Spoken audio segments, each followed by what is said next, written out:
How's it going, everybody? CJ here, back with another video. We're doing our first thoughts again. Sorry about the delay on these. I'll get the other jumpstart ones out as soon as possible, and we're gonna hop into one right now. Remember, if you enjoy these videos, comment down below. So this video is gonna be with Kels Fight Fixer. So comment down below if you're gonna be building Kels, and if you are, just let me know what you're doing. And if there's any cool tech cards that I missed in this video, put them down below. Like the video if you enjoyed it, and subscribe to the channel if you haven't already. If you really want to support the channel, Patreon. Link down below. So, we're doing Kels. Before I get into it, I just want to give a quick shout out to my buddy Cam. So if you notice behind me, we've got the War of the Spark uncut sheet now. Looks very pretty. Thank you, Cam, for improving the studio so much. Means a lot. And we're going to hop into this.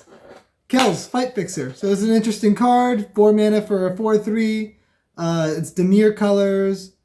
We got Menace. Whenever you sacrifice a creature, you can pay a blue or a black. And if you do, you get to draw a card. And you can pay 1, sack a creature to give Kels indestructible. So it's a commander that's going to be able to stick around very easily.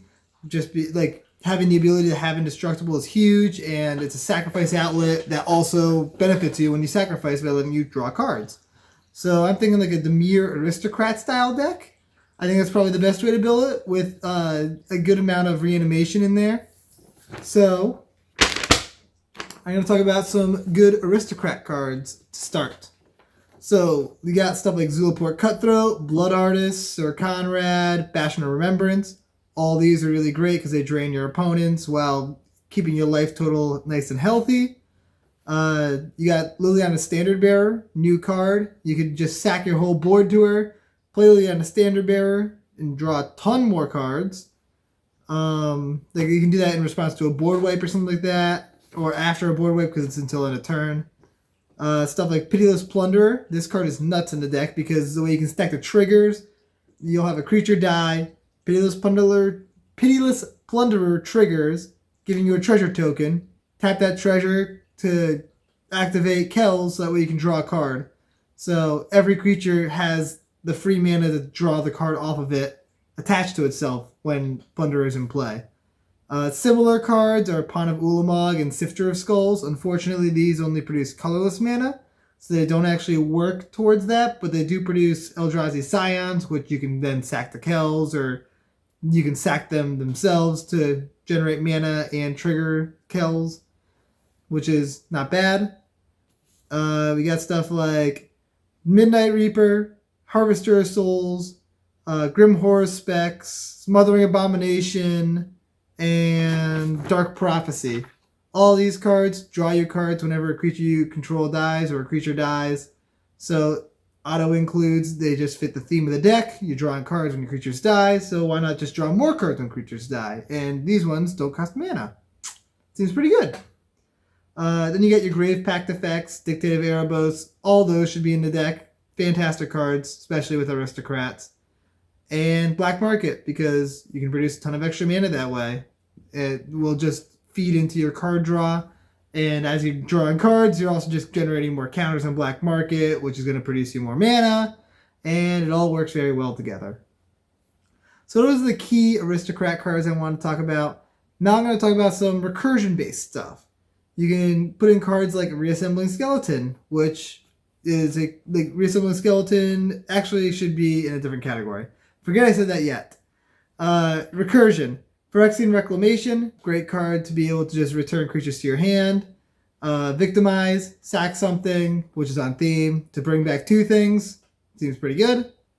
Having Ghoul Lich is a very, very cool card. It can copy the abilities of cards in graveyards, any graveyard. Plus it lets you cast whatever creature you target in the graveyard from that graveyard onto your battlefield, which is very cool. This card is one of my favorite cards in like any graveyard-based deck. It's a very, very fun card. Phyrexian Delver, of course. It's a creature that ETB, you can bring a creature back from your graveyard into play, which is awesome. Very, very good card in this deck, especially because you can also sack Delver like after. So it's like a reanimation spell that also gives you fodder to sack. Animate Dead, Dance of the Dead, and Reanimate. All of those should be auto includes. You're going to be able to just bring stuff back very easily that way. Living Death, just load your graveyard up, sack everything, sack your whole board, doesn't matter. You can even sack Kels to herself. So it doesn't say sacrifice another creature. So you can sacrifice Kels, you can sacrifice everything, cast Living Death, and return everything back to the battlefield while your opponent's battlefields are really swapped with their graveyards. Dread Return, another solid card. You can reanimate something with 4 mana or flash it back by sacking 3 things, and you'll have a lot of stuff to sack, so it works out pretty well. Volrath Stronghold, it's a great land. It's a little on the pricier side, but if you can afford it, it's worthwhile. Being able to put cards from your creatures from your graveyard directly on the top of your library at instant speed is great. For only like, what, 3 mana? 2 mana and Volrath Stronghold being tapped. Very much worthwhile. There's a few card draw based cards I wanted to touch on. One of them being possibly one of the best cards in the deck. And that's Chasm Skulker. So every time you draw a card, you're putting a counter on Chasm Skulker. So it's getting bigger and bigger and bigger. You're drawing a lot of cards by sacking things and drawing cards off Kels. So Chasm Skulker is just growing. You can then, if you need to, sack Chasm Skulker to Kels.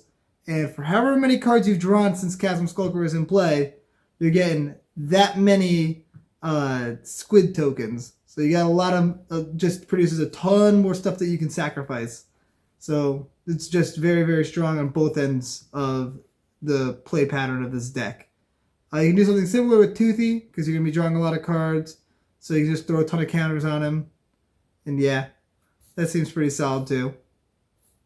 Ominous Seas, new card. You're going to be drawing a lot of cards. Why not just turn those cards into 8/8 Krakens? That seems like a good idea. And then another idea that I have for the deck, it's maybe not the best plan, but it's a pretty solid plan, I think. Especially if you pack the deck filled with reanimation spells that can target any graveyard. You can throw in Sphinx's Tutelage, Teferi's Tutelage, and Psychic Corrosion. All those making it so whenever you draw cards, your opponents have to mill cards.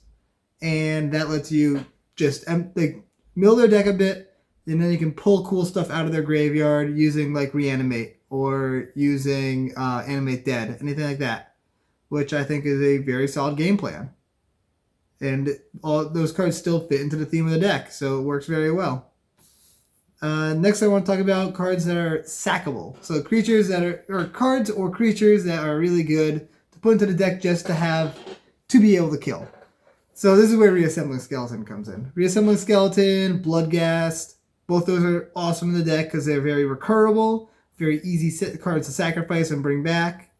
Solemn Simulacrum, just because it benefits you when he dies. It's got a good ETB as well. Reform, you can sack it, you can sack it, you can sack it. You got a big creature. It works very well in this deck. Ophiomancer, at the beginning of your upkeep, you're making a snake. So that's just the, or is it the beginning of each upkeep or is it your upkeep? Hold on 1 second.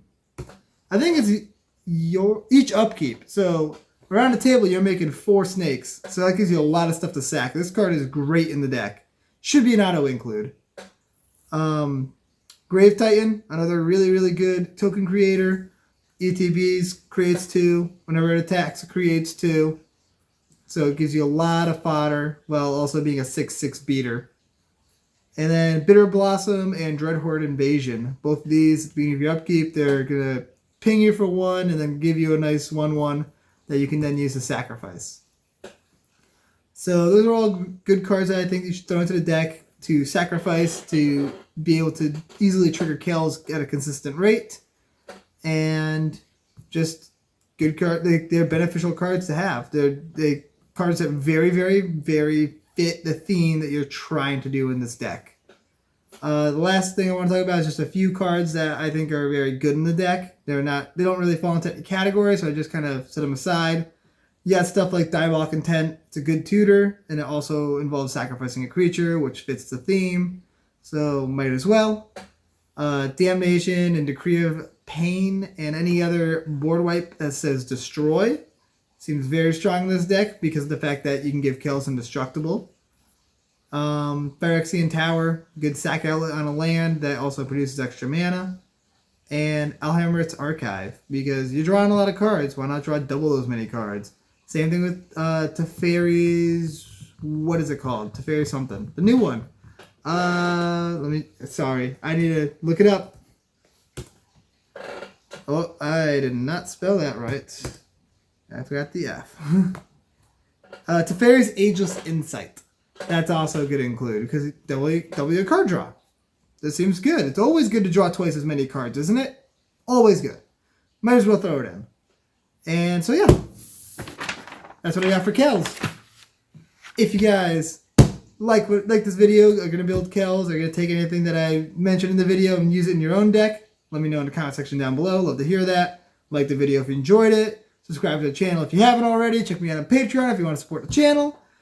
And that's all I got. Thanks again to Cam for this beautiful, beautiful, beautiful uncut sheet.